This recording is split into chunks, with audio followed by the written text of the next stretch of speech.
Boa tarde, pessoal. Gostaria de saber primeiro se está todo mundo me ouvindo, se está tudo ok.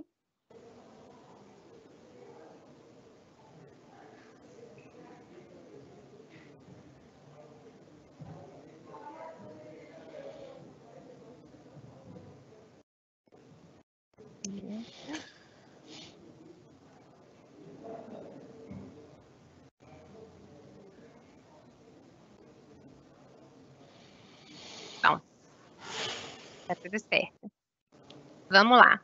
Bom, gente, boa tarde a todos. Estamos aqui hoje reunidos, nessa tarde de quarta-feira, para poder falar sobre uma live muito bacana. É a natureza das mudanças, agilidade, aprendizagem e antifragilidade, as habilidades do agora. Essa live foi organizada pelos embaixadores da inovação, do time de eventos, e essa será a nossa última live desse ciclo. Então, vamos fechar com chave de ouro. Nosso convidado especial de hoje é o Lucas Lima, que falará sobre as habilidades do novo profissional, reflexões, práticas e estratégicas de como desenvolvê-las. Como ser um diferencial, né, na sua carreira e para a sua empresa. Vamos falar aqui um pouquinho do Lucas. O Lucas Lima é CEO e sócio da AAA Inovação, bacharel em marketing e especialista em negócios digitais. Também é fundador da Profissa, Escola de Habilidades Humanas, cofundador da Ponto B e membro da Global Shapers, iniciativa do Fórum Econômico Mundial para jovens e líderes. Boa tarde para todos, espero que seja uma live bem produtiva. E todas as perguntas que vocês precisarem, podem mandar no chat, que no final a gente vai ter um bate-papo aí com o Lucas, ok? Vamos lá, Lucas? Vamos lá. Marcela, obrigado pela introdução. É um prazer estar aqui hoje. Já estive aí, acho que pouco mais de um mês, trocando uma ideia com o pessoal da Belgo. E é uma honra poder retornar e agora falar com um público maior, né? Acho que vocês estão, inclusive, em várias cidades, vários locais diferentes. E é muito legal estar aqui. E, Marcela, posso tocar daqui? Vamos nessa? Como fazemos? Pode sim. Estou compartilhando aqui seu conteúdo. Então, o slide deve estar na tela de vocês. Marcela, eu vou pedir para você me avisar caso aconteça alguma coisa, caso vocês me percam. Mas, ok. A princípio, estamos com tudo certo. Gente, meu nome é Lucas Lima, tá? Hoje eu sou CEO da AAA Inovação. E a AAA, ela foi uma empresa fundada pelo Ricardo Amorim, pelo Alan Costa, alguns executivos incríveis no Brasil, uma galera que eu admiro demais, e hoje eu tenho a honra de ser CEO dessa empresa, que fala de inovação para tomadores de decisão. Essa é a nossa missão. A gente entende que tem muita coisa acontecendo no mundo, muita gente falando muita coisa, e às vezes a gente fica até perdido nessa quantidade, nesse mar de informação, e aí o nosso papel aqui é tentar traduzir um pouquinho isso, primeiro para o cenário brasileiro, né, que é um cenário completamente atípico, e depois para quem está tomando decisão na empresa, para quem está no dia a dia, tendo que lidar com colaboradores, tendo que lidar com chefe, tendo que lidar com cliente, tendo que lidar com tecnologia. E também fundei a Profissas, que é uma escola de habilidades humanas que fala só de soft skills. Para quem não sabe, soft skills são aquelas habilidades que de sutis, elas não têm nada, elas são habilidades difíceis de se desenvolver, mas são aquelas habilidades comportamentais, aquelas habilidades que, quando você olha para alguém fazendo, você fala, cara, essa pessoa nasceu falando bem assim, essa pessoa tem o dom de vendas, essa pessoa é excelente com planilha. Porque, na verdade, ela desenvolveu mecânicas de comportamento dela, de como ela se porta no mundo, e de uma forma tão acelerada, tão automatizada, que parece natural, parece que ela não pensa mais para fazer aquilo. Tipo quando a gente aprende a dirigir muito bem, é que a gente consegue sair do nível onde a gente para de prestar atenção na ferramenta e começa apenas a executar, e aí a gente faz isso com maestria. E tendo essas duas escolas, podendo liderar com duas escolas, a minha principal missão é entender como a gente se desenvolve como ser humano. Como eu, Lucas, como vocês, conseguem olhar para tudo o que está acontecendo, olhar para todas as mudanças e conseguir separar falando assim, opa, o que é para mim de tudo isso e como eu aplico isso no mundo. E hoje eu quero trazer alguns questionamentos, algumas provocações, mas acima de tudo, trocar uma ideia, bater um papo com vocês. Então eu vou pedir com muita sinceridade, e é difícil quando chega um professor, um palestrante de outro lugar completamente distante, e fala assim, vamos trocar ideia. Não é bem assim. Eu sou curitibano, eu sei como é difícil falar com outras pessoas assim do nada. Então, se esforcem nesse aspecto, comentem no chat, mandem as perguntas para a Marcela, porque vou fazer essa apresentação e na sequência a gente bate um papo. Vamos lá? Então, vocês já devem ter ouvido muitas vezes essa frase aqui, o mundo está mudando rápido. E vocês não só ouvem, como vocês provavelmente veem isso. Vocês veem no ambiente de trabalho, vocês veem na internet, vocês têm um pai ou mãe ou avô que está no Facebook, nasceu lá em 1950, mas hoje está mandando mensagem no Facebook, o WhatsApp manda fake news, daqui a pouco manda bom dia no WhatsApp e também está se adaptando à tecnologia. E você tem um sobrinho, um filho que está no TikTok, que está jogando Fortnite e ele está pedindo teu cartão de crédito para comprar uma coisa que você nem entendeu o que é ainda. E enquanto isso, todo dia que você chega na empresa tem uma notícia diferente, tem algo acontecendo, agora tem uma implantação de um software que vocês não conheciam, e aí você tem que se adaptar a essas mudanças com muita velocidade. E você que está no mundo corporativo tem uma preocupação extra, porque você fala assim, será que as pessoas aqui de dentro estão tomando as decisões corretas para o rumo dessa empresa, que vão me permitir crescer aqui dentro? Será que eu estou crescendo para o lado certo? Porque vocês todos já estiveram provavelmente numa palestra de inovação, vocês já viram alguém falando sobre isso, sobre o quanto a gente tem que se adaptar, o quanto a gente tem que mudar, o quanto a gente tem que ser rápido. Já contaram para vocês de várias empresas que faliram, falaram assim, vocês não lembram da Kodak, da Blockbuster, da Nokia, que eram as maiores empresas do mundo, tinham os melhores profissionais da época, e eles não perceberam a inovação chegando. Você tem que ser um profissional inovador, você tem que pensar fora da caixa, porque senão você vai quebrar, senão você vai morrer. E aí você já viu essas frases na internet, você tem que pensar como Elon Musk, o Steve Jobs, ele era um grande inovador, o Albert Einstein, ele pensava fora da caixa, e você não pode ficar pensando da mesma forma sempre, você tem que se adaptar, você tem que mudar.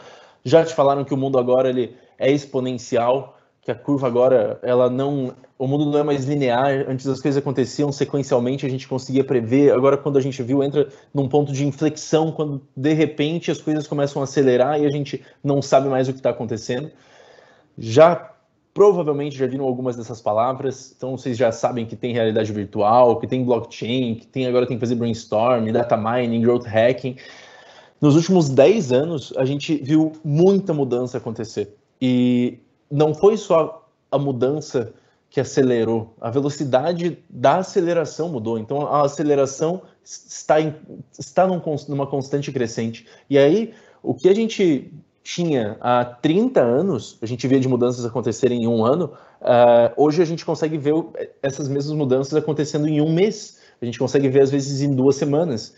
E, bom, vocês todos viveram 2020 comigo e sabem do que eu estou falando. Vocês sabem que, de repente, a gente tem que se adaptar. De repente, vem uma nova tecnologia. De repente, não é mais Instagram, é TikTok. De repente, não é mais Orkut, é Facebook. De repente, não é mais táxi, é Uber. Não é mais hotel, é Airbnb. Não é mais ir ao trabalho, é home office. E a gente continua mudando, continua mudando, continua mudando. E é fácil mudar em alguns níveis. E dependendo da sua idade, dependendo da situação que você está na sua vida, a gente consegue mudar. A grande pergunta nesse mundo que é VUCA, que é bunny, que é food, que ele é volátil, ele é incerto, ele é complexo, e essas são todas as palavras que quando você pergunta para um especialista do tipo, como está o mundo hoje? Ele fala, nossa, ele está volátil, ele está incerto, ele está complexo, é frágil, ansioso. Quando eu traduzo isso, quando a gente olha esses livros, tá todo mundo dizendo a mesma coisa. Estão falando assim, cara, a gente só sabe que tá uma bagunça. E esse é o mais longe que a gente consegue ir. Ele tá rápido, tá não linear, ele tá incompreensível, e você se vire com isso. E é isso que a gente acaba fazendo. Porque entender que a mudança está acontecendo, entender que está tudo mudando muito rápido, entender que você precisa mudar, ele não tira uma pergunta central, que é o como. Porque a gente consegue entender o porquê, a gente consegue entender, às vezes, o que deve ser feito, mas como eu me transformo, como eu, como adulto, como humano, como pai, mãe, como que eu me encontro, me adapto e me desenvolvo nesse mundo que todo mundo diz ser incompreensível. É nessa jornada que eu quero passear, que eu quero conduzir vocês hoje, para a gente entender quais ações são essas que a gente pode trazer para o nosso dia a dia, para que a gente consiga talvez navegar um pouquinho melhor nesse caos. E aí, as duas as duas primeiras palavrinhas que eu quero dissecar com vocês é a palavra complexidade e a palavra velocidade. Porque quando a gente fala sobre complexidade, a gente pensa em coisas complicadas, a gente fala, nossa, isso é complexo. Tudo que não consegue resolver, chega um problema muito grande na tua mesa e fala, nossa, é complexo, porque eu não dou conta. Então eu não consigo olhar para todas as variáveis, para todas as ações, todos os fatores, e eu falo só, não, é complexo. E complexo é diferente de complicado. Porque quando é complicado, é relativamente fácil montar. Quando é complexo, significa que todas as partes afetam umas às outras. E a gente entra em efeitos cascatas e feedback loops constantes. Tudo se afeta, tudo se transforma e a gente não sabe qual é a próxima mudança. E velocidade é o que a gente está falando agora. Tá tudo mudando rápido, sim. Mas o que é rápido? O que é velocidade? E aí, a gente vê algumas coisas assim no mundo. Então, todos vocês viram aí a nova corrida espacial. Se antes na Guerra Fria a gente via aí a Rússia competindo com os Estados Unidos para ver quem ia para o espaço antes, agora a gente vê os bilionários competindo. Então a gente sai do governo e vem para o capital, para o capitalismo, onde as pessoas com muito dinheiro, esses bilionários, começam a falar assim, agora eu vou explorar o espaço. E aí a gente vê a Virgin, vê a Amazon, vê a SpaceX, pelos seus fundadores, levando pessoas ao espaço, dizendo assim, é possível sim uma pessoa física ir para o espaço, fazer esse passeio. E ao mesmo tempo em que isso está acontecendo, e isso levanta várias outras questões, todo mundo olhando, falando, será que um bilionário devia ir para o espaço? Porque tem gente morrendo, gente passando fome. Será que um bilionário devia ir para o espaço? A gente está na crise do coronavírus. E são questões pertinentes, todo mundo tem o direito de se fazer essas perguntas. E isso está acontecendo, as pessoas estão elevando a barra, elas estão fazendo coisas que antes a gente não conseguia vislumbrar fazer. E ao mesmo tempo em que a gente vê tanta tecnologia, em que a gente vê tanto avanço, a gente vê tanta gente ousada, elevando a barra, subindo o nível do que é possível um ser humano fazer, a gente também convive com pessoas questionando se a Terra é redonda mesmo. Então tem gente indo para o espaço e tem uma galera montando convenção nacional da Terra plana, que é questionando coisas que a gente já debateu há 5.000 anos.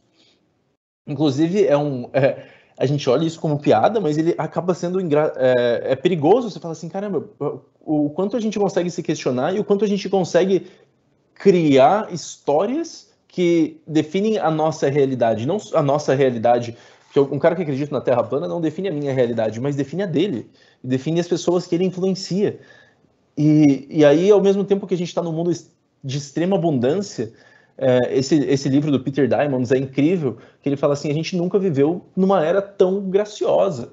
É preferível hoje ser alguém de classe média, ou ser pobre hoje, do que eu ser um rei há 500, há 1.000 anos. Porque eu tenho muito mais acesso a qualquer coisa. Eu tenho acesso à comida, eu tenho acesso à viagem, eu tenho acesso a pessoas, eu tenho acesso à informação. E a qualidade de vida, apesar de a desigualdade se manter padrão, a gente tem muita dificuldade em diminuir a barra da desigualdade, a gente aumenta a barra de riqueza para todo mundo. Então o que acontece é que a gente tem uma massa que continua desigual, mas todos com um nível de riqueza subindo. E ao mesmo tempo que a gente tem isso acontecendo, a gente olha para um Afeganistão que está acontecendo essa semana e a gente fala de um Talibã, um grupo super conservador que toma um país e começa a impor um conservadorismo extremo em toda a cultura. Como é possível essas coisas estarem acontecendo ao mesmo tempo? A gente olhar para um lado e ver somente beleza, a gente olhar para outro e ver desastre, a gente olhar para um lado e ver ciência e ver avanço, a gente olhar para um outro lado e ver ignorância. Esse ano, talvez vocês tenham ouvido falar em NFTs, e as NFTs estão explodindo, elas estão valendo milhões e milhões de dólares. NFT, para quem não sabe, são non-fungible tokens. Então, é colocar uma arte, qualquer arte, na blockchain. Eu transformo uma arte que é digital quase num quadro. Eu coloco um selo nela, algo que é imutável, e mostro que aquilo é original e como aquela não tem igual. Apesar de ela poder ser reproduzida indefinidamente por quantas pessoas quiserem, uma pessoa terá original. E começa a se vender esse tipo de coisa, e tem gente pagando milhões de dólares numa arte como essa, que vocês estão vendo aqui, um CryptoPunk, que é vendido como um avatar, e as pessoas entram numa comunidade e tem budget, tem dinheiro para investir nessas coisas. Enquanto isso está acontecendo, de novo, a América Latina atinge o maior nível de pobreza extrema para alguns lugares da sociedade. Daí você fala, cara, como que tanta coisa diferente, tantas realidades coexistem? E eu, como um ser único, tenho que olhar para todas essas realidades e lidar com elas acontecendo ao mesmo tempo. E aí eu lembro dessa frase do Fitzgerald, que a definição de inteligência é justamente conseguir olhar para essa complexidade, olhar para coisas completamente distintas, opostas, e conseguir reter as duas e falar assim, é possível que essas duas coisas aconteçam ao mesmo tempo. É possível que eu tenha pessoas que são completamente de esquerda, falando somente verdades, e todas elas terem um discurso conciso, um discurso coerente, sendo de esquerda, e pessoas fazendo a mesma coisa sendo de direita. E eu uso a ideia da política porque ela é muito clara no Brasil hoje. A gente consegue ver esses dois grupos todos debatendo ferozmente e não conseguindo aceitar a realidade do outro, sendo que sim, elas coexistem. E complexidade é isso. Complexidade é você entender que um engenheiro florestal olha para uma floresta e ele se preocupa com o crescimento da árvore. Um pecuarista, quando olha para uma floresta, ele vê espaço para pasto. Quando um empresário madeireiro olha para uma floresta, ele vê produto. Quando um botânico olha para uma floresta, ele quer entender o ecossistema. Então a gente olha a realidade de vários pontos de vista e a gente tem que cada vez mais fazer esforço para não se perder nessas narrativas, para não se perder nesse fluxo constante de informação e conseguir agir em meio a toda essa complexidade, conseguir agir enquanto todas as notícias ruins e as notícias boas acontecem, enquanto existe o conservadorismo e enquanto existe o avanço. E aí a gente falou de complexidade, eu espero que tenha conseguido entrar, porque é uma questão muito difícil para a gente começar a perceber, e não tem como a gente falar de inovação sem entender de complexidade, sem entender que coisas podem funcionar sendo tradicional e coisas podem funcionar sendo inovadoras.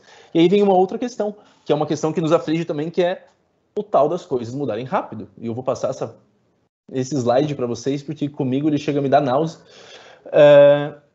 E que tem que ser seguida de outra questão. Quando alguém chega para você e fala assim, pô, o mundo está mudando muito rápido, o mundo está mudando muito rápido, o mundo está mudando muito rápido.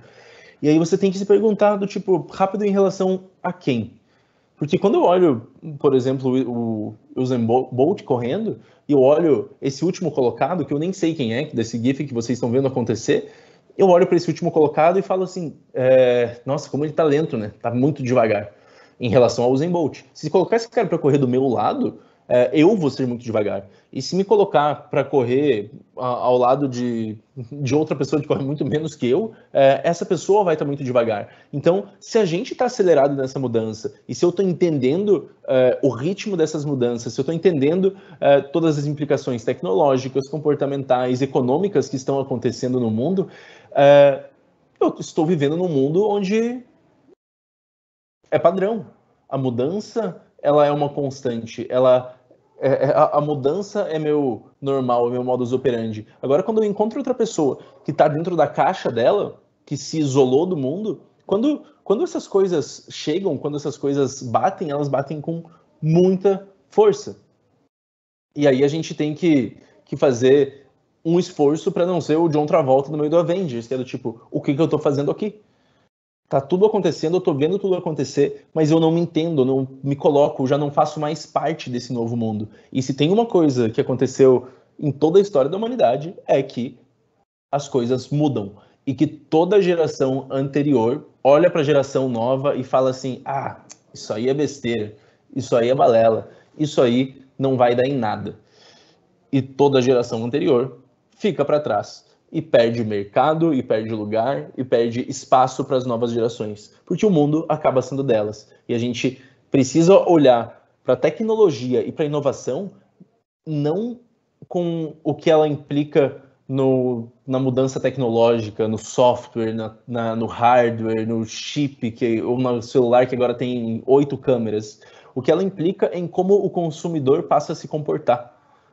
Porque hoje a gente é mal acostumado. Hoje eu chamo um Uber pelo celular, então eu uso meu celular e em 5 minutos, magicamente, aparece um carro na frente da minha porta e me leva para onde eu quiser. E ele aparece rápido, ele não me pergunta nada, ele não tem atrito. E se ele atrasa 5, 10 minutos, já falo, porra, tá difícil, né? Tá difícil pegar Uber nessa cidade. E eu esqueço o nível de avanço nosso. E eu não só esqueço naquela situação, porque eu replico a experiência que eu tenho com Uber, a gente se acostuma fácil com coisa boa, né?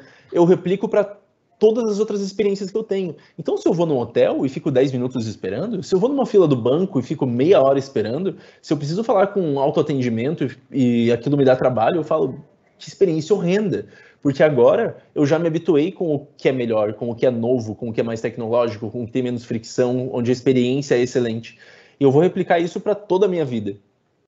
E aí vocês, como profissionais, vocês têm que trazer essa pergunta de volta, vocês têm que fazer essa engenharia reversa e falar, opa, ok, entendi que talvez eu precise andar mais rápido, entendi que o mundo é complexo pra caramba e que eu preciso entender, visualizar, ou pelo menos tentar vislumbrar esses pontos de vista, para que eu consiga performar. E aí eu quero compartilhar com vocês outras dicas rápidas e básicas sobre como você se desenvolve como esse profissional, se desenvolve como esse ser humano, como esse pai, essa mãe, como um amigo nesse novo mundo. E a primeira delas é, basicamente, aceite o seu lugar no caos, aceita essa bagunça. Você não vai conter a complexidade, você não vai conseguir contê-la. O erro dos países socialistas, comunistas, é tentar pegar essa complexidade e tentar colocar ela dentro de uma caixa e falar assim, eu coordeno tudo isso. Porque quando a gente pensa em coisas básicas, assim, do tipo, imagine que a gente chega para um ET, chega um ET aqui, ele tenta entender alguns padrões do ser humano, e daí ele conversa contigo e você começa a almoçar e ele fala assim, você está almoçando? Como funciona esse almoço? Daí você fala assim, aqui no Brasil, todos os dias ao meio-dia, 200 milhões de pessoas almoçam.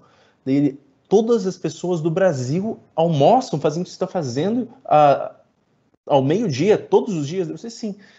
E ele, se ele tem uma cabeça complexa, se ele tem uma cabeça não complexa, se ele tem uma cabeça diferente da sua, ele vai falar assim, caramba, quem coordena tudo isso? Esse ministro do almoço nacional, ele tem que ser excelente, porque toda essa logística para cuidar do almoço de todo mundo todos os dias, e a gente sabe que é uma tarefa impossível, e quando a gente olha dessa forma, a gente fala, nossa, como é bobo isso. Tipo, quem que é o ministro, o diretor do trânsito de São Paulo? Não tem diretor do trânsito. Existe descentralização, existe sistema claro, existe metodologia, existe princípio, e a gente consegue entender a complexidade como algo dinâmico, como algo orgânico, como algo vivo. Só que, em certo nível, sem controle, descontrolado. E toda vez que a gente vê esse descontrole interno acontecendo, e é claro que existem níveis, né? A gente não pode ver algo pegando fogo e falar, a vida é assim mesmo, a entropia, ela destrói as coisas. Não, a gente precisa tomar ação em prol das coisas, aos danos, às tragédias, mas não na contenção apenas da minha ideia do que deva ser a realidade. E aí, para mim, aceitar o seu lugar no caos é aceitar o aumento da aceleração da velocidade, aceitar que o nosso cérebro é linear e o mundo é complexo. A gente lê um livro lendo palavra por palavra, a gente conta 1, 2, 3, 4, 5, 6. Então a gente só consegue visualizar dessa forma, a forma como a gente traduz o mundo, mas a realidade, ela é uma bagunça, ela é um zilhão de coisas acontecendo ao mesmo tempo. E aí, Marcelo, eu vou precisar que você me confirme se meu som está sendo passado para vocês nesse momento. Porque a terceira é a minha sugestão de que vocês não sejam o David Letterman conversando com o Bill Gates. Vejam se vocês conseguem ouvir o som desse vídeo. Me avisa se funcionar. Funcionou, Lucas. What the hell is that exactly?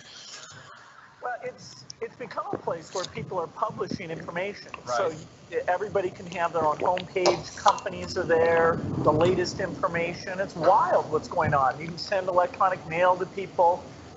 It is the big new thing. Yeah, but it's easy to criticize something you don't fully understand, which is my position here. Go ahead. But I can remember a couple of months ago, there was like a big breakthrough announcement that on the internet or on some computer deal, they were going to broadcast a baseball game. You could listen to a baseball game on your computer. And I just thought to myself, radio ring a bell? You know what I mean? There's a difference. There is a difference. It's not a huge difference. What is the difference? You can listen to the baseball game whenever you want. Right. Too.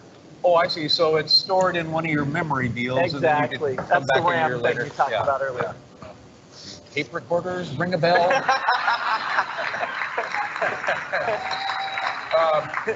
Yeah, I just don't know. What can you, just knowing me the little you know me now, what am I missing here? What do I need?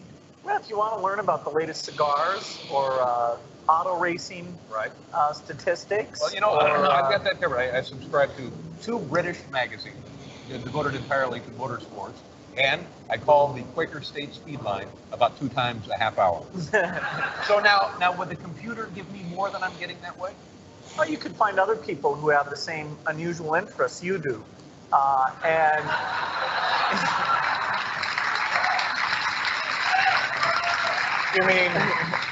You mean the troubled loner chat room on the internet? But you know, I think about this. Primeiro de tudo, gente, eu peço desculpas por presumir que todos vocês falam inglês. Eu tenho um vídeo desse com legenda, mas por algum motivo foi o vídeo sem a legenda. Então eu vou tentar simplificar para vocês o que está acontecendo naquela conversa. O Bill Gates, em 1996 ou 4, está sendo entrevistado pelo David Letterman. Naquela época, os computadores estavam começando a chegar, a serem democratizados, e a internet era algo que estava engatinhando, estava apenas começando. E aí o David Letterman, que é um dos maiores apresentadores dos Estados Unidos até hoje, ele começa a fazer perguntas do tipo, cara, me conta um pouco dessa internet. E aí o Bill Gates tenta, na simplicidade dele, na simplificação das palavras, explicar o que é a internet. Ele fala, a internet é um lugar onde você pode, por exemplo, assistir um jogo de beisebol, por exemplo, e interagir com ele. Ele fala assim, não, mas você já ouviu falar no rádio? Daí ele fala assim, não, mas é diferente, porque você pode assistir esse jogo depois que ele passar. Daí o Letterman fala assim, tá, você já ouviu falar em gravador? Daí a galera dá risada e todo mundo tira sarro dele.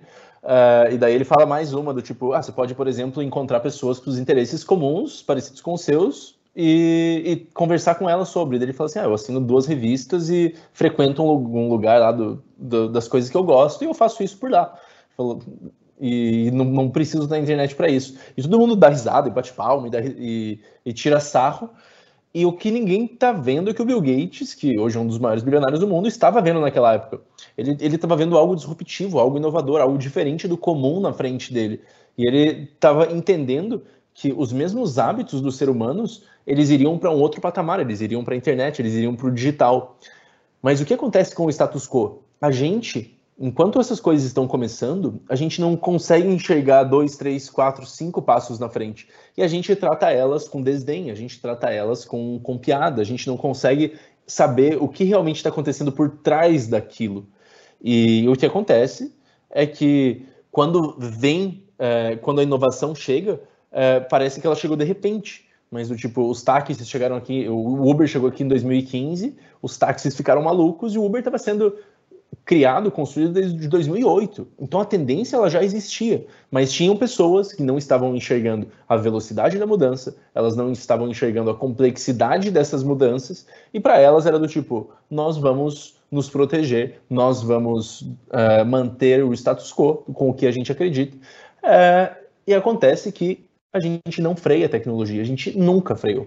A gente nunca freou a tecnologia e não vai acontecer. Então, quando a gente olha para as crianças fazendo dancinha na frente do celular, e você fala, nossa, que besteira isso aí.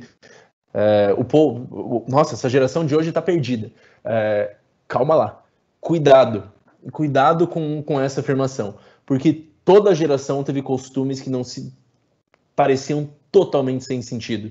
Porque o que está por trás dessa dancinha é a interação, eu participar de uma moda online, de eu me comunicar com gente no mundo inteiro, de eu participar de uma mesma trend, de um mesmo tópico, junto com chineses, russos, belgas, americanos, japoneses.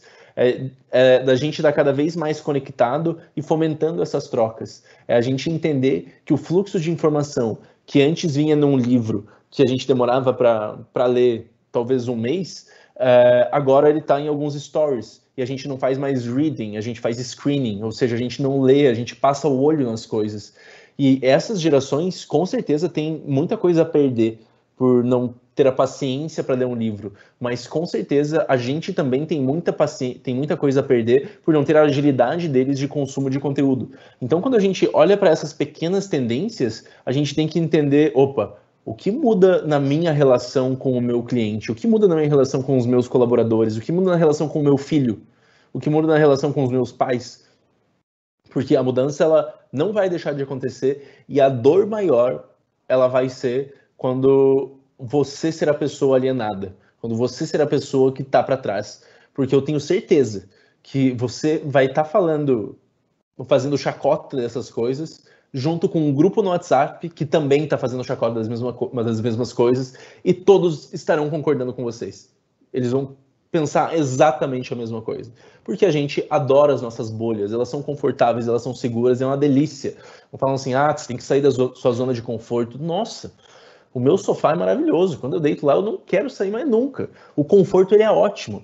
Só que a gente tem esse conforto mental, esse conforto cognitivo que a gente tem que ultrapassar, a gente tem que passar essa barreira, porque senão a gente vai ficar para trás. E ficar para trás hoje significa talvez perder o emprego, talvez ter dificuldade para construir relação, talvez perder uma biblioteca de Alexandria que está a 3 cliques, não é nem mais cliques, a gente usa a palavra clique, que é como a gente clicava no mouse, mas elas são a toques no celular.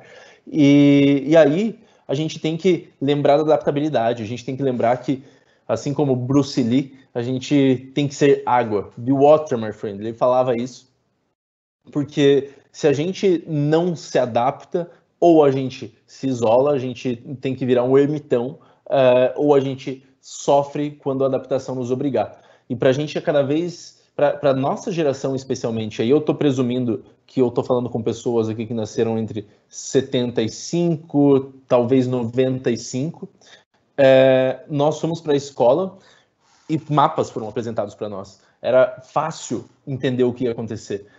Porque falavam para a gente o que ia cair na prova.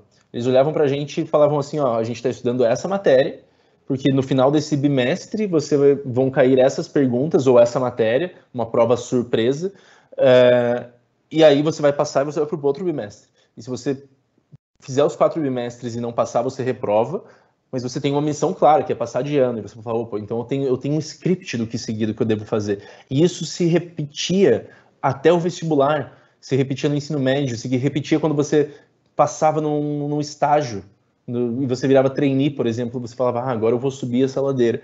Então, a gente passa a adorar os mapas, a gente gosta dos scripts, a gente gosta de saber o que vai acontecer, a gente gosta de mapa astral, de um mapa de personalidade, a gente é desesperado, a gente fala assim, por favor, me defina, fala para mim o que tem que fazer, porque eu não quero pensar, eu não quero eu mesmo me definir, eu não quero sofrer nesse processo de incerteza, eu não quero estar participando de algo qual eu não sei o fim. E isso gera ansiedade pra gente, não é pouca ansiedade, gera muita ansiedade. E a gente tem que lembrar que o mapa não é o território mais, já deixou de ser faz tempo. O mapa ele é uma tentativa de representação desses territórios. E sempre foram tentativas de representação. Só que quando esse mapa estava claro, tranquilo, a gente conseguia controlar todas as pontas, estava tudo bem. Agora que a gente não controla mais, a gente se apegar aos mapas, a gente se apegar às tarefas, para a gente é um perigo. Se a carreira de vocês antes era completamente previsível, agora a gente tem que entender que você também é empreendedor aí dentro, que você também dá ideia, que você também participa da inovação, que você tem ou teve a possibilidade de trabalhar de casa, e que você talvez tenha a possibilidade de trabalhar hoje internacionalmente para alguma outra empresa. Eu não canso de encontrar meus amigos assim. Tá? São pessoas que são engenheiros e hoje trabalham com marketing. Gente que se formou em medicina e depois começou a fazer infoproduto. Gente que era dentista e depois dos 30 resolveu fazer advocacia. E isso acontece cada vez mais porque a gente tem um leque muito maior de opção. E o mundo passa a exigir isso da gente, passa a exigir muito. O Fórum Econômico Mundial, ele nos diz que 50% de toda a população do mundo vai ter que se reinventar nos próximos 5 anos. Ela vai ter que aprender novas habilidades. Não tem mais não aprender, não tem mais o tipo estou pronto. A gente está em constante construção. Nós somos constantemente ser e se tornar. E quando você olha para essas próximas habilidades, as que o Fórum Econômico Mundial lista, ele traz as primeiras, eu acho isso aqui maravilhoso, como resolução de problema complexo, aprendizado ativo e pensamento analítico e inovação. Quando a gente junta esses três, até o quarto que a gente está falando de pensamento crítico, a gente basicamente está falando assim, as habilidades mais importantes ou os profissionais mais relevantes dos próximos anos, eles serão aqueles que resolverão problemas que nós ainda não conhecemos. Porque os problemas que a gente já conhece, a gente já, inclusive, colocou robôs para trabalhar para eles. Então, você vai na indústria de vocês devem ter milhões de coisas automatizadas. Porque tudo que é repetível, que é escalável, a gente automatiza, deixa os robôs fazendo. A gente precisa que os humanos usem a criatividade, o pensamento crítico deles, para constantemente enfrentar, entender e resolver problemas novos. A adaptabilidade, essa capacidade de se adaptar, ela é, sem dúvida, a maior skill que a gente pode ter. E não é uma adaptação passiva, não é uma adaptação do tipo, quando chegar em mim eu me viro. É uma adaptação do tipo, eu vou estar na frente, eu vou estar puxando a mudança, porque eu estou vendo o que está acontecendo lá fora e eu estou puxando a mudança de todo mundo que deve vir comigo. E como que vocês se enxergam, como que vocês podem se enxergar profissionais adaptáveis ou seres humanos adaptáveis? Tem todo um estudo hoje sobre o coeficiente de adaptabilidade, o quão capaz eu sou de me adaptar. E a gente naturalmente é mais capaz de adaptação quando a gente é mais novo. Se a gente precisa aprender uma nova língua, uma nova habilidade, um novo instrumento, a gente consegue se adaptar muito fácil. Mas depois dos 25 anos começa a ficar difícil. Eu mesmo fui uma pessoa que eu fiz marketing, tecnólogo em informática, fundei uma escola de parkour, que é um esporte que eu não vou nem explicar aqui, porque talvez vocês já tenham ouvido falar, talvez não.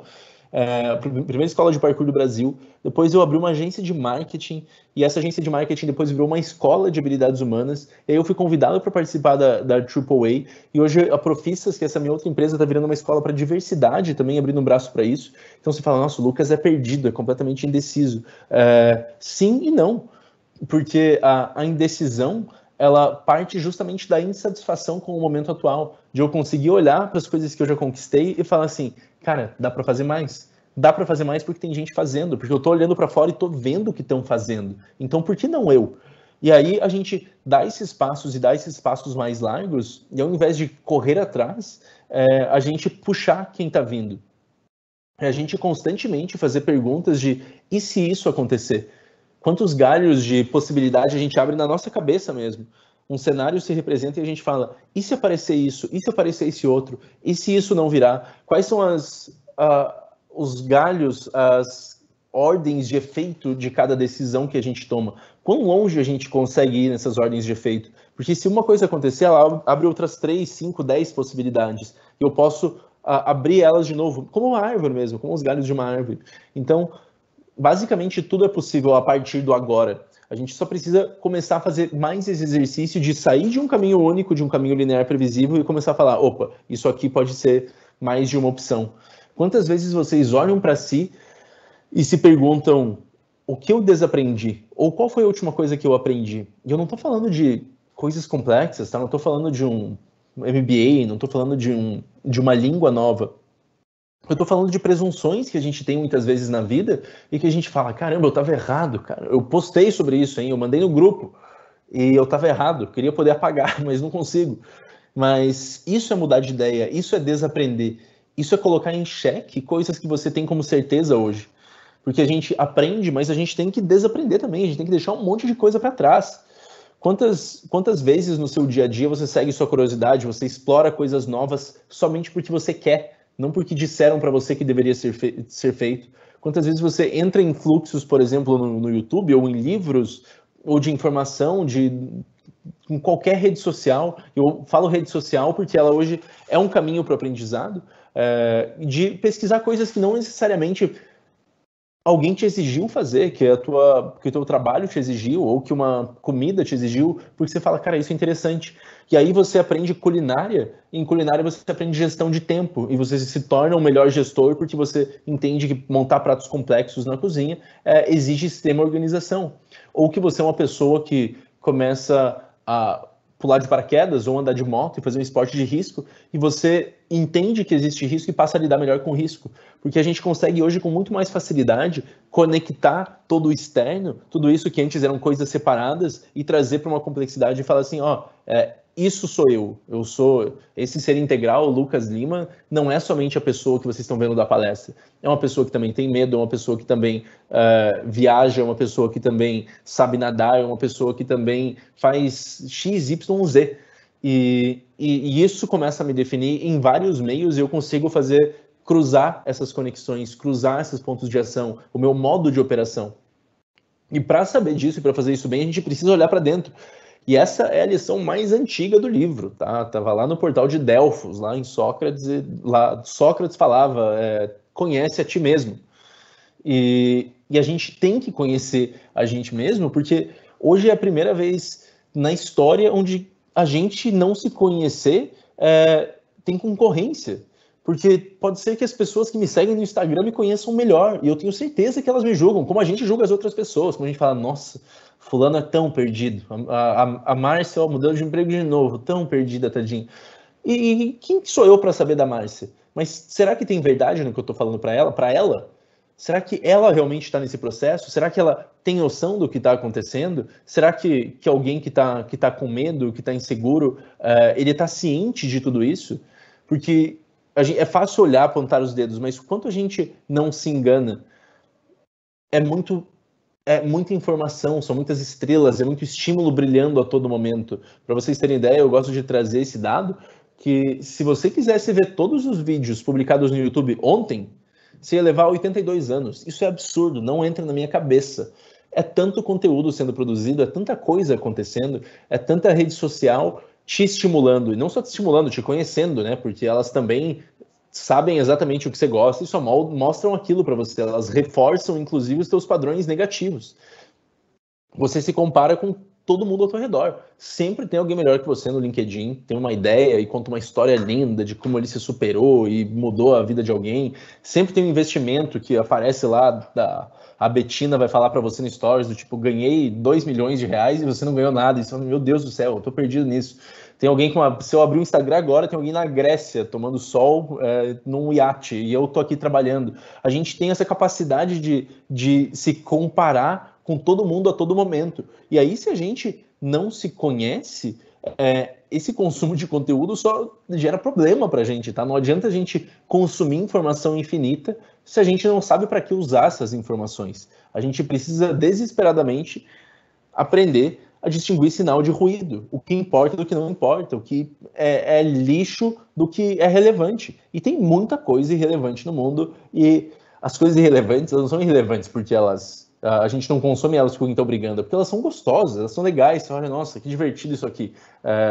Os 7 pecados capitais são em cima disso. A gente não fala de gula, de luxúria, de inveja, porque a gente quer. É porque a gente tem que fazer um esforço para não fazê-los, para não cometê-los. Porque os nossos instintos, que antes, há 10 mil anos, nos serviam, hoje eles também nos colocam em umas armadilhas. E aí, gente, a vida ela se torna cada vez menos ensino fundamental e mais doutorado. A tese de quem é vocês é de vocês. A tese do que deve ser feito nos próximos 5 anos do teu cargo, da tua área, é de vocês, não é de mais ninguém. E se antes diziam para você o que ia cair na prova, ninguém mais vai dizer, porque ninguém sabe mais qual é a prova. Ninguém sabe mais o que vai acontecer daqui 2, 3 anos. E se vocês querem ser bons gestores, profissionais, tomadores de decisão, e de novo, pais, mães, amigos, a gente tem que entender cada vez melhor essa dinâmica do mundo para que nós sejamos humanos melhores. E aí, seguindo para o final da nossa apresentação, eu gosto de trazer a palavra antifragilidade. E antifragilidade, talvez alguns de vocês conheçam, alguns de vocês não. um termo cunhado por um cara chamado Nassim Nicholas Taleb, que é maravilhoso escrevendo livros e é um treteiro no Twitter. Então, se vocês quiserem procurar ele no Twitter, ele está sempre brigando com alguém, é divertido de acompanhar, apesar de gênio. E ele fala sobre esse termo da antifragilidade, do tipo, o que é antifrágil? Pergunto para vocês, como a gente não está interagindo, eu suponho o raciocínio lógico, tradicional, linear que a gente segue quando a gente começa a pensar no que é o oposto de frágil. Porque quando a gente pensa no que é o oposto de frágil, a gente começa a pensar que é algo robusto, é algo durável, talvez é algo resiliente.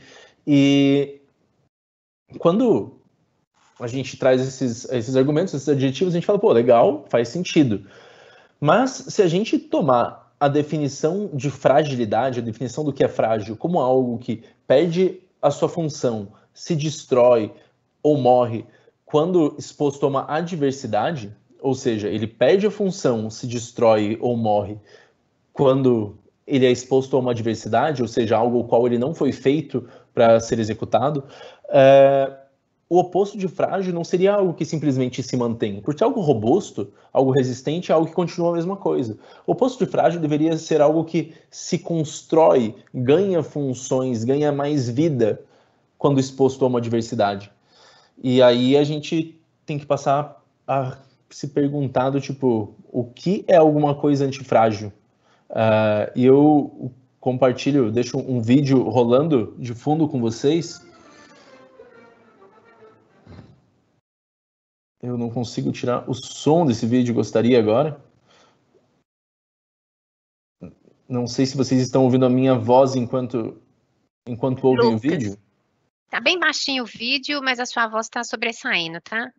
A minha voz está saindo clara? Está. Ótimo. Então, eu vou até zerar um pouquinho mais aqui o vídeo para vocês verem o que foi o Elon Musk tentando construir um foguete que dá ré. O pessoal das startups sai postando aí, foguete não tem ré. E daí o Elon Musk falou, vai ter agora, porque foguetes realmente não tinham ré.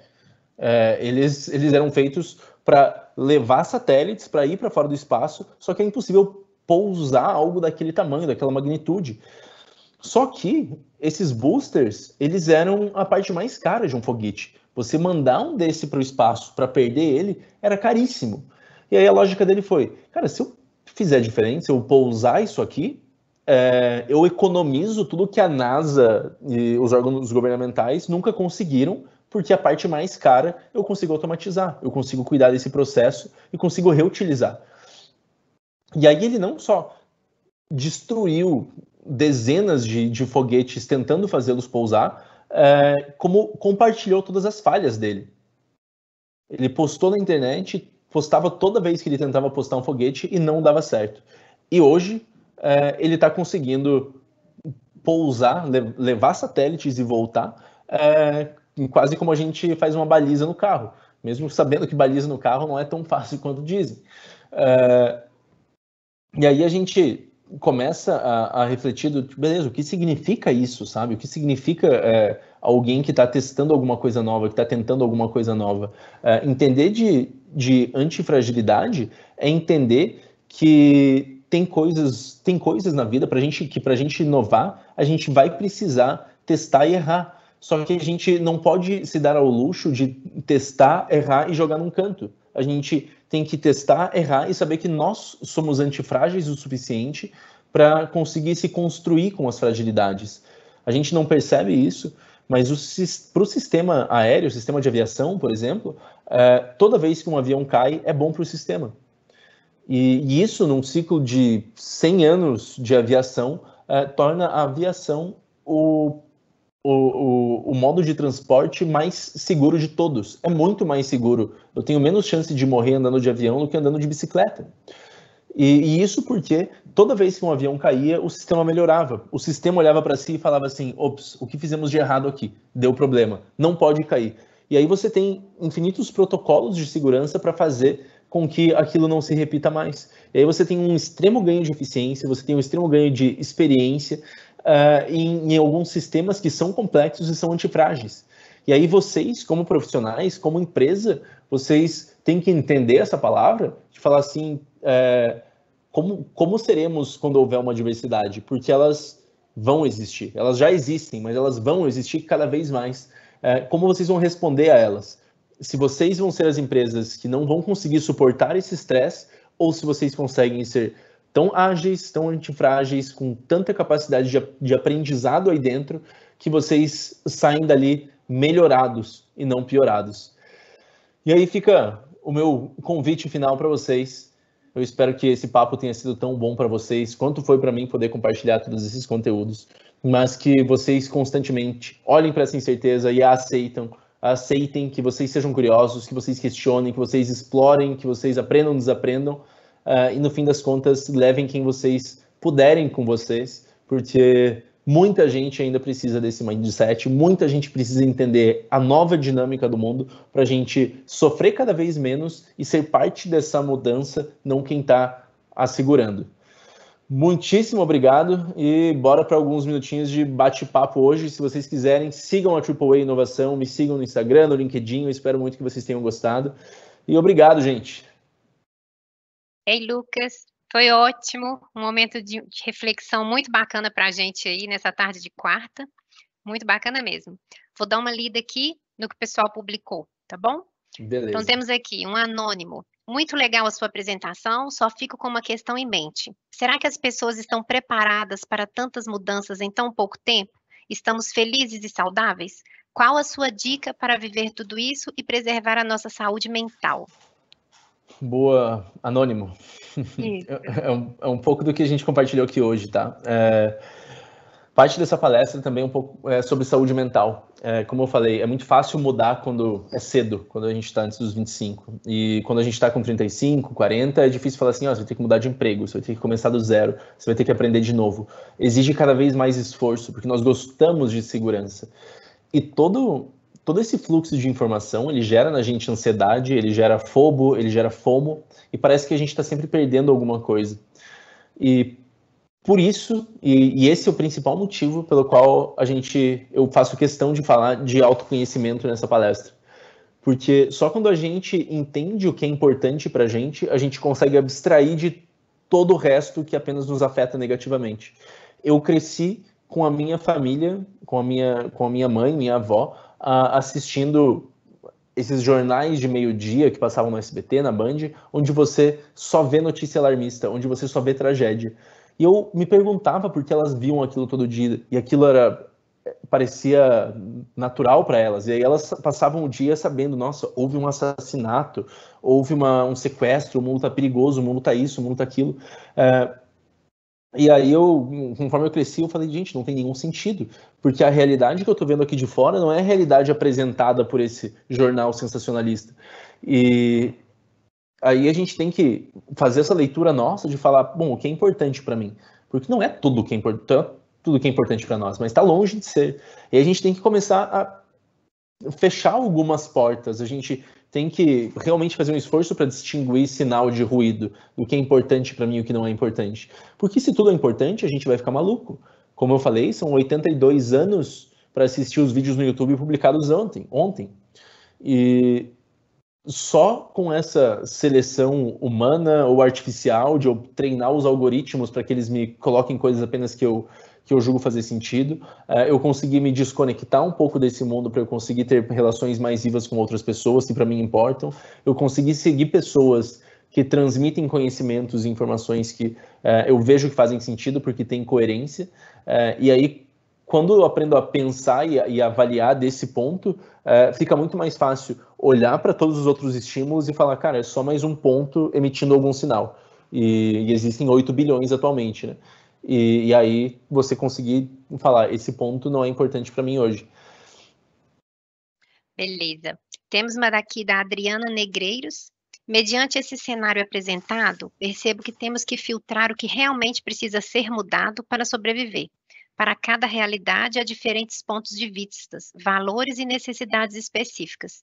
Cite 3 pontos chaves cruciais a serem alterados a nível de pessoal e corporativo. Bom ponto. Quem fez a pergunta mesmo? Adriana Negreiros. Boa, Adriana. Me deu aí uma tarefa, inclusive. Bom, 3 pontos essenciais. Bom, a gente estava falando disso agora, desse filtro.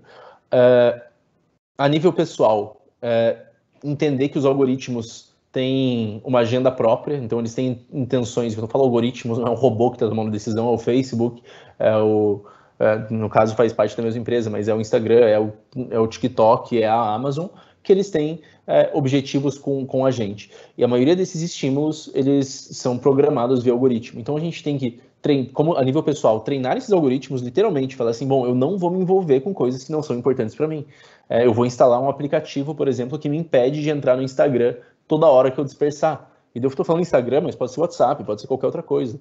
E existem hoje no computador, no celular, aplicativos que eles te ajudam a fazer esse controle do que você deixa entrar. Curadoria humana é muito importante, uma vez que você entendeu o que é importante para você. Cara, tá tudo bem silenciar algumas pessoas, porque elas hoje dão sinais que você não quer consumir mais.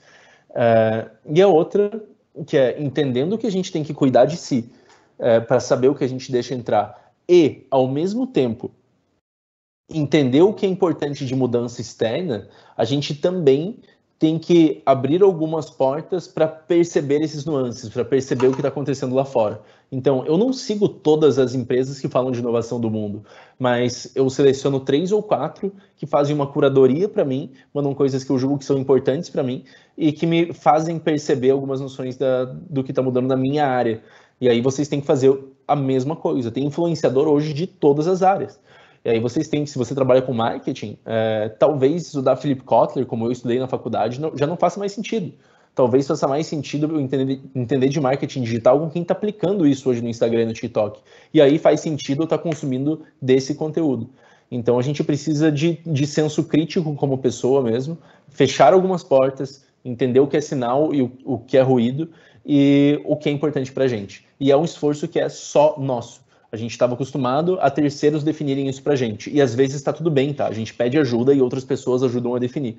Mas quanto mais longe a gente vai na caminhada, mais a gente precisa tomar essas decisões por conta própria. E aí no corporativo, eu acho que é estender essas mesmas premissas para uma equipe, para uma área, para um grupo. Do tipo, hoje você tem, por exemplo, a AAA, que fornece alguns conteúdos para a Bell, inclusive essa palestra, onde a gente consegue debater sobre coisas que são importantes para o dia a dia de vocês. Tem práticas que vocês faziam há 5 anos que já não fazem mais sentido. E vocês têm que ter pessoas que estão olhando para isso criticamente, ou todas as pessoas que conseguem levantar a mão para dar uma ideia e falar com o gestor sem ser escrachado, deixado de lado, ou falar assim, não vamos cuidar disso agora, porque acontece muito. Tem que ter pessoas responsáveis por mudanças na organização. Gestão de mudança é algo extremamente delicado, porque enquanto você está querendo mudar, talvez tenham 3 pessoas que estão falando assim, para com isso, do tipo, esse problema nem é tão grande assim, porque elas não estão tendo a mesma visualização de futuro que você. Então, algumas saídas são você criar comitês, ou você criar responsáveis, criar squads que estão responsáveis aí, as guilds que cuidam da inovação e da mudança, para que cada área consiga estar constantemente nesse processo ágil, cumprindo, seja lá, as metas que vocês definiram para vocês. Beleza, Lucas. Temos mais uma pergunta aqui do Pedro Silva. Lucas, muito bacana a forma que você traz essa questão de mudança e antifragilidade sobre diversas perspectivas. Sabemos que períodos de incerteza são inevitáveis e cada vez mais nos deparamos com isso em diversos momentos em nossas vidas. Para estar melhores preparados para estes cenários, na sua visão, é preciso tentar evitar a volatilidade ou entender e aceitar o imprevisível? Entender e aceitar. A gente de novo, eu falei, mesmo a fragilidade, né? É uma questão que, na própria definição da palavra, do tipo, se exponha à adversidade desde que isso não te mate, porque morrer é ruim. Então a gente tem que, e eu falo morrer como pessoa, como empresa, como ideia. Então a gente precisa estar exposto à volatilidade, de saber que existem mudanças e que a mudança é o novo padrão. A única certeza da nossa vida sempre foi a mudança, seja de estado, que a morte também é uma mudança. a diferença é o ritmo dela agora. E aí a gente tentar se isolar, a gente criar nossas caixas, de novo, eu dei o exemplo hoje de países que são ditatoriais ou comunistas, onde eles tentam controlar toda a desordem, só que eles esquecem que eles não estão num sistema fechado. O nosso sistema é aberto no sentido de que a gente está sendo afetado por outros países, a gente está sendo afetado por um vírus que nasceu na China, mas que afeta qualquer ser humano, a gente está sendo afetado pelo aquecimento global, então o que a China produz de carbono também afeta o ciclo da água aqui no Brasil, e assim por diante. Então, a gente tem que cada vez mais se sentir, se colocar parte do todo e como protagonista. É a minha sugestão, inclusive. Beleza, Lucas. Perguntas nós não temos mais, mas temos muitas reflexões aqui. Uma delas é: o novo normal está em tudo, estamos passando por muitas mudanças o tempo todo. Reaprender algo e estar aberto às novas experiências. Resumindo, 100% de resiliência. Antifrágil, me reinventando e evoluindo a cada diversidade. Temos uma outra aqui também de aprender a viver nessa nova dinâmica é tudo. Excelentes insights, Lucas. Precisamos sempre reaprender. Acho que foi uma live bem bacana, tá todo mundo aí com a cabeça turbilhando em reflexões. Legal demais, gente. Legal demais. Vamos bater esse papo com vocês. Espero que tenha sido muito bom para todo mundo. De novo, fiquem à vontade. Me sigam, me adicionem, sigam a AAA. A gente tem muito conteúdo legal na plataforma.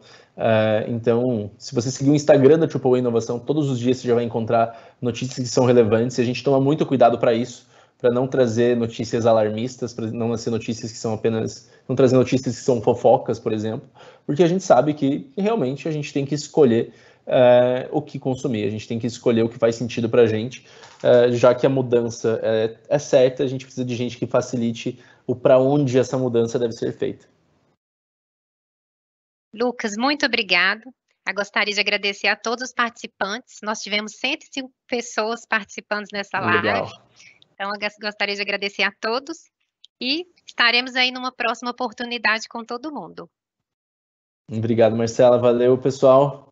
E até a próxima. Até. Tchau, Lucas.